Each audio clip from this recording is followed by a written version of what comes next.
शरद ऋतुचर्या, ये खाने की थाली आपको बचाएगी अनेक बीमारियों से। क्या खाना खाएं, क्या खाना ना खाएं, कैसे खाएं, क्या करें, क्या फ़ायदा होगा इससे, मैं सारी चीज़ें आपको बताता हूँ। ये 6-7 मिनट का सेशन है, बड़ा इंपॉर्टेंट सेशन है, क्योंकि अगर हम खान पान का ध्यान रखेंगे तो हम अनेक बीमारियों से बच सकते हैं। अगर खान पान का ध्यान नहीं रखेंगे तभी हमें होती है डायबिटीज़, तभी होता है मोटापा, तभी कब्ज़ की शिकायत, तभी फैटी लीवर, तभी पीसीओडी। हमारे शरीर का एक एक अंग कीमती है, करोड़ों रुपए का अंग है एक एक अंग, तो इसको हमें कैसे संभाल के रखना है, ये हमारा काम है। हमें ना एलोपैथी की जरूरत पड़े, ना आयुर्वेद की, ना नेचुरोपैथी की। कैसा हमारा खान पान रहन-सहन मैं आपको बताऊंगा। मेरे साथ में है महेंद्र मलिक साहब, जो कि जिन्होंने 34 किलो वेट रिड्यूस किया 6 महीने के अंदर, केवल खान पान रहन-सहन के नियमों का पालन करके। ये भी अपने विचार रखेंगे। मलिक साहब नमस्कार जी, मैं करनाल सेक्टर 13 से महेंद्र मलिक।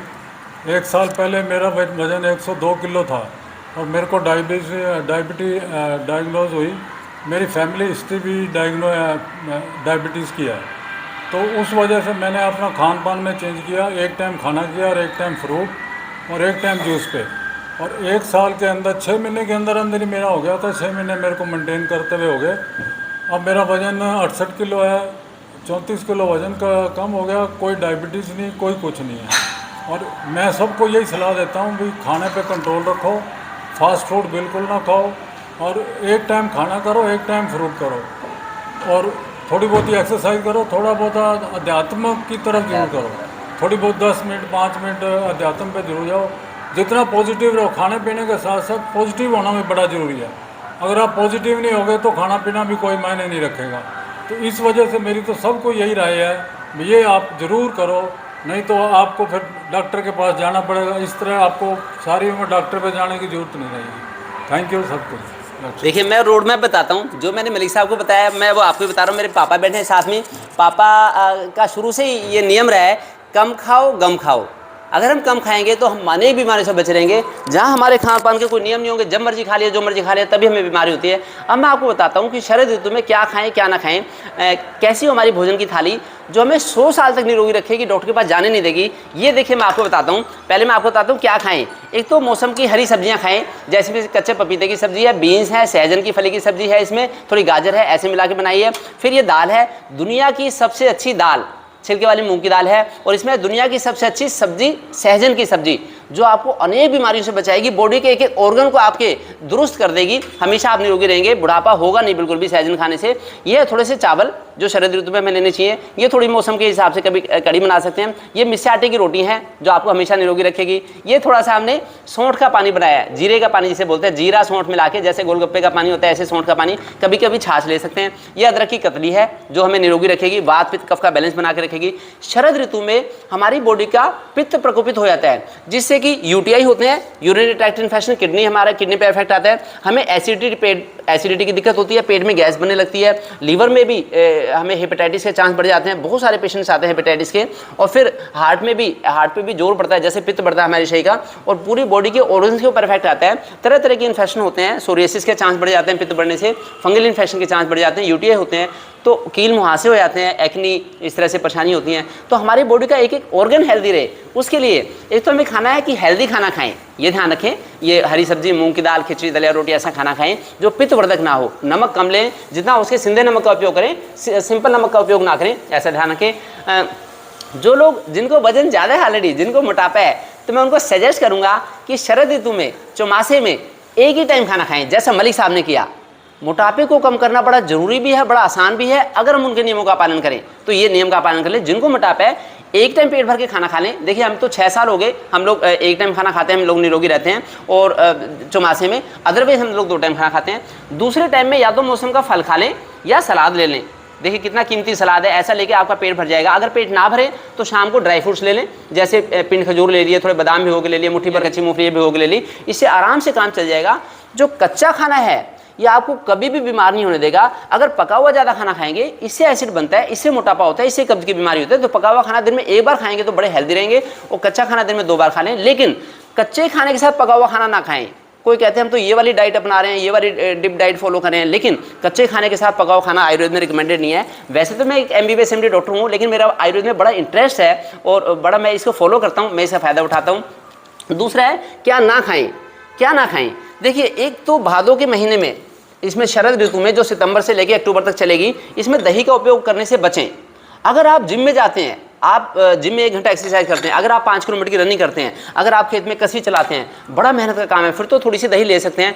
अदरवाइज भादों के महीने में दही ना लें, खमीर वाले प्रोडक्ट्स ना लें जिनमें खमीर उगता है, वो लगाया जाता है, जैसे जलेबी हो गई, ऐसी कोई भी चीज़ खमीर वाली चीज़ें कोई भी ना लें, या फिर खमन ढोकला होता है उनसे बचा रखें। दूसरा, जो 4 वाइट पॉइजन होते हैं, स्टैंडर्ड 4 वाइट पॉइजन, ज़्यादा नमक, सिंपल कॉमन साल्ट, ज़्यादा मैदा, ज़्यादा फैट और ज़्यादा मीठा चीनी, इनसे बचाव रखें, नहीं तो बड़ी दिक्कत होगी, डॉक्टर के पास जाना पड़ेगा। एक बासी भोजन बिल्कुल ना लें, बेकरी के प्रोडक्ट्स ना लें, उससे भी शरद ऋतु में फिर पित्त बनेगा, फिर सोरियासिस, फंगल इन्फेक्शन के फिर चांस बढ़ जाएंगे, यूटीआई के चांस बढ़ जाएंगे, इसलिए उससे बचा रखें। फिर कैसे खाना खाएं, इतना कीमती खाना जो हमें 100 साल तक निरोगी रखेगा, इसे खाने के नियम भी हैं। मैं 5 नियम आपको बताता हूँ। अभी तक मैंने बताया क्या खाएं, फिर मैंने बताया क्या ना खाएं, अब मैं बता रहा हूँ कैसे खाना खाएं, उसके रूल्स हैं। एक तो जमीन पे बैठ के भोजन करें, जैसे कि हमारा मणिपुर चक्र जागृत रहे, हमेशा हम हेल्दी रहे और खाने के पाई का हिसाब मिले, हमें चप्पे चप्पे का हिसाब मिले। दूसरा, खाना जब खाएं तो हाथ पर मुंह धो के खाना खाएं, हल्के हल्के खुले हुए कपड़ों में बैठ के खाना खाएं, टाइट कपड़े पहन के, पैंट शर्ट पहन के खाना ना खाएं, खुले लूज कपड़ों में खाएं। शादी में भी जाएं, मैरिज में भी जाएं, तो आप पहले इंतजाम कर लें कि बैठने की जगह है नहीं है, खड़े होकर खाना खाएंगे वो पचेंगे नहीं, तब होता है गोडों में दर्द, तब हमारी कमर में दर्द होता है, तब हमारे प्रोस्टेट की दिक्कत आती है। तो इसलिए बैठ के खाना खाएं। फिर खाना खाते समय प्रसन्न होकर खाना खाएं, बोले ना बीच में, पूरा ध्यान खाने पे रहे, मोबाइल में ना लगे रहे, न्यूज़पेपर में ना लगे रहे, उससे दिक्कत होती है। एक सूरज की रोशनी के रहते रहते खाना खाएं। अगर सूरज की रोशनी के रहते रहते खाना खाएं, सुबह सूरज निकलने के बाद शाम को सूरज छिपने तक खा लें, बस। ज़्यादा जो वर्किंग लोग हैं, तो अगर किसी को 8 बजे जाना, कोई टीचर है स्कूल में, प्रिंसिपल है, कुछ भी है, तो 8 बजे तक खाना खा लें, फिर सूरज की छिपने तक जो भी 7-8 बजे तक फिर खाना खा लें। दोपहर में फल ले जाएं भर के आप अपने, या फिर सलाद ले लें, उससे काम चला लें, या ड्राई फ्रूट्स भिगो के ले जा सकते हैं, ऐसे खा कर लें। अदरवाइज तो जो लोग घर में अपना मैनेज कर सकते हैं वो 9-10 बजे के बाद ही खाना खाएं, 9 से 11 के बीच में, शाम को 6-7 बजे तक खाना खा लें, 100 ईयर्स तक हेल्दी रहेंगे। तो ये ध्यान रखें, कैसे खाना खाएं मैंने आपको बता दिया, प्रसन्न होकर खाना खाएं। और फिर है क्या करें, ये खाना कब फायदा पहुंचाएगा आपको, आपका माइंडसेट कैसा है, आपकी मनोवृत्ति कैसी है, करना क्या आपको दिन भर। ये ध्यान रखें कि एक तो सूरज के छिपने के बाद जब खाना खा लिया हमने, उसके बाद 4 किलोमीटर की वॉक जरूर करके आएँ, और फिर रात को जल्दी जरूर सोएं 10-11 बजे तक। देखिए नरेंद्र मोदी जी के कंधों पे इतना बोझा है, हमारे देश के प्रधानमंत्री यशस्वी नरेंद्र मोदी जी, इतना बोझा होते हुए भी रात को देर हो जाती है उन्हें खाना खाने में, फिर भी वो वॉक करते हैं और रात को 11-12 भी बज जाते हैं उनको सोने में। लेकिन अगर आप मैनेज कर सकते हैं तो स्वामी रामदेव जी 10-11 बजे तक सो जाते हैं, 11 बजे तक सो जाते हैं और सूरज के छिपने तक खाना ले लेते हैं, और सुबह फिर वो 10-11 बजे खाना लेते हैं, वो लगभग 1.5 खाना लेते हैं, वो निरोगी रहते हैं हमेशा। तो आप भी कोशिश करें कि खाने का टाइम मैनेज कर लें, जल्दी सो जाए रात को, फिर सुबह 4:30-5 बजे उठ के, जैसे नरेंद्र मोदी जी रात को 12 बजे सोते हैं, फिर भी सुबह 5 बजे उठते हैं और योग करके तभी अपने दिन की शुरुआत करते हैं। उसके बाद पूरे दिन उनके ऊपर कैमरा रहता है, फोकस रहता है, एक एक शब्द जो उनके मुंह से निकलता है, एक एक काम जो करते हैं, वो उनके ऊपर पूरी दुनिया की नज़र रहती है और वो शब्द कीमती होते हैं। इसी तरह से आप भी सुबह 4:30-5 बजे उठ के 4 किलोमीटर की वॉकिंग करें और 1-2 महीने के बाद में 4 किलोमीटर की रनिंग करने की कोशिश करें, इंटरमिटेंट रनिंग करें, जॉगिंग करें, उससे हेल्दी रहेंगे। फिर आप 1-1.5-2 घंटे योग भी करें। पापा मेरे 2-2.5 घंटे योग करते हैं सुबह डेली, 17-18 साल हो गए, हमेशा निरोगी रहते हैं, 90 साल की उम्र में 100% निरोगी हैं। तो आप भी ऐसे निरोगी रह सकते हैं। दूसरा, फिर दिन में सोए ना। वैसे तो किसी भी ऋतु में दिन में नहीं सोना चाहिए, अगर दिन में सोएंगे तो मोटापा होगा, तभी होगी कब्ज की शिकायत, तभी होगा ब्लड प्रेशर की दिक्कत, शुगर की बीमारी, फैटी लिवर, पीसीओडी। इसलिए दिन में ना सोएं, ना जोड़ों का दर्द होगा, ना आपको दमे की शिकायत होगी, सारी लाइफस्टाइल डिसीज से बच रहेंगे। तो क्या ना करें, ये भी ध्यान रखना है। फिर क्या फ़ायदा होगा ऐसा खाना खाने से, ऐसी दिनचर्या अपनाने से? देखिए मुझे जो फ़ायदा हुआ है मैं बताता हूँ, मलिक साहब ने बता दिया फ़ायदा। एक तो कभी भी डॉक्टर के पास नहीं जाना पड़ेगा, 100 ईयर्स तक आप हेल्दी रहेंगे। जैसे पापा मेरे हेल्दी हैं, बैठे सामने, ये भी यही खाना खाते हैं, हम लोग भी ऐसे खाना खाते हैं, हेल्दी रहते हैं। दूसरा ये ध्यान रखना है कि आप जैसे, अब मैं पिछले 15-16 साल हो गए, मैं मच्छरदानी में बाहर सोता हूँ, मैं पंखा नहीं चलाता, कूलर एसी नहीं चलाता, ऐसे आपकी भी गर्मी सर्दी सहन करने की इतनी अच्छी शक्ति हो जाएगी, आपको गर्मी सर्दी लगेगी नहीं, आप हर मौसम में निरोगी रहेंगे, ये आपको फायदा। फिर मैं भी पिछले 3 साल से मैं अपनी दीदी के पास में जन्माष्टमी पे भी, रक्षाबंधन पे भी और भैया दूज पे भी साइकिल से जाता हूँ, 70 किलोमीटर साइकिल चला के होके आता हूँ। तो मुझे कोई दिक्कत नहीं होती। इतनी बॉडी का कैलिबर होना चाहिए कि 52 ईयर्स की एज में हम 70-80 किलोमीटर की साइकिल चला सकें। फिर अब कार्तिक का महीना आएगा, कार्तिक के महीने में मैं और पापा सर्दियों में भी कुरुक्षेत्र नहाने जाते हैं। डेली सुबह 4 बजे जाते हैं हम लोग, 5:30 बजे नहा के जाते हैं, 1.5 घंटे में कुरुक्षेत्र होके आते हैं। सरोवर में ठंडे ताजे पानी में नहाते हैं, उससे हम निरोगी रहते हैं। तो गर्मी सर्दी भूख प्यास सब सहन करने की शक्ति आ जाती है और कभी डॉक्टर के पास जाना नहीं पड़ता। ये फायदे मिलेंगे इससे। तो मैं चाहता हूँ कि आप भी ऐसी लाइफस्टाइल फॉलो करें और इस शरद ऋतु दिनचर्या को अपने जीवन में उतारें, जिससे कि 100 ईयर्स तक हेल्थ दें, एक एक अंग आपका निरोगी रहेगा। और मेरे तो बड़े सारे रिलेटिव्स हैं, जैसे बिल्डिंग है इसमें 40 कमरे हैं, तो उसमें रिलेटिव्स को मैंने चैलेंज दे रखा है कि कोई भी मेरे पास 15 दिन आके रहेगा तो जो निरोगी है वो हमेशा निरोगी रहेगा, और जो कोई अगर किसी को दिक्कत है तो वो दिक्कत रिवर्स हो जाएगी। 15 दिन का चैलेंज है। अब मैं पब्लिक को तो ऐसा नहीं कह सकता, लेकिन अपने रिलेटिव्स को तो कह सकता हूँ, अगर पब्लिक में किसी को खान पान रहन सहन का सीखना हो तरीका, तो पतंजलि योगपीठ जाके सीखें।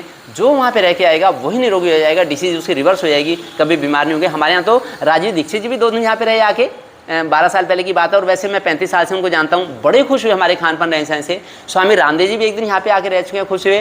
फिर कल्याण देव जी जो स्वामी विवेकानंद के कलीग थे, उनके साथ रहते थे हमेशा, वो भी यहाँ पे आके रहे, और उन्होंने बड़ा अच्छा लगा, कह रहे कि बेटा आप भारतीय संस्कृति का प्रचार प्रसार कर रहे हो, ना एलोपैथी की जरूरत पड़ती, ना आयुर्वेद की, ना नेचुरोपैथी की। अगर हम भारतीय संस्कृति के हिसाब से अपना खान पान रहन सहन रखें, मैं चाहता हूँ कि आप भी ऐसी शरद ऋतुचर्या अपनाएं जिससे कि हमेशा अच्छा रहें। एक तो शरद ऋतु में थोड़ा सा मीठा ले सकते हैं, एक कड़वा, एक कसैला, इन 3 रसों की प्रधानता हो जिससे कि पित्त ना बढ़े, उससे हम हमेशा निरोग रहेंगे। मैं चाहता हूं कि ऐसी ऐसी कीमती इन्फॉर्मेशन आप सब लोगों को स्प्रेड करें, जिससे कि सब लोग सेल्फ कॉन्फिडेंट रहें और किसी के ऊपर डिपेंडेंट ना रहें, और हमेशा निरोग रहें। क्योंकि ना तो एक जज को मोटा होना चाहिए, ना एक पुलिस वाले को मोटा होना चाहिए, ना एक सेना के जवान को मोटा होना चाहिए, ना एक डॉक्टर को, ना इंजीनियर को, ना एक IT पर्सनल को। सभी लोग अगर फिट रहेंगे तो अच्छी बात है। जब पेड़ पे चढ़ने की बारी आती है तो लोग कहते हैं कि मेरे से तो चढ़ा नहीं जाएगा। वैसे 70 किलो के लोग, 75 किलो के लोग अपने आप को हेल्दी समझते हैं कि हम तो फिट हैं। तो ऐसी फिटनेस नहीं होनी चाहिए। फिटनेस ऐसी होनी चाहिए कि आप 10 किलोमीटर की दौड़ लगा सको। मैं तो 10 किलोमीटर की दौड़ लगा लेता हूँ 1 घंटे में। आप पेड़ पे चढ़ सको, आप अगर 1 हफ्ता खाना ना मिले तो खाली पानी पी के भी रह सको।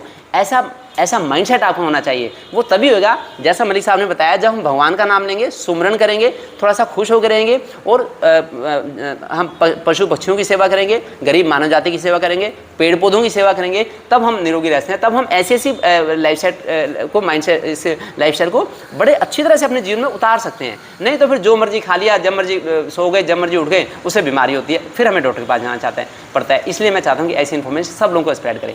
Thank you.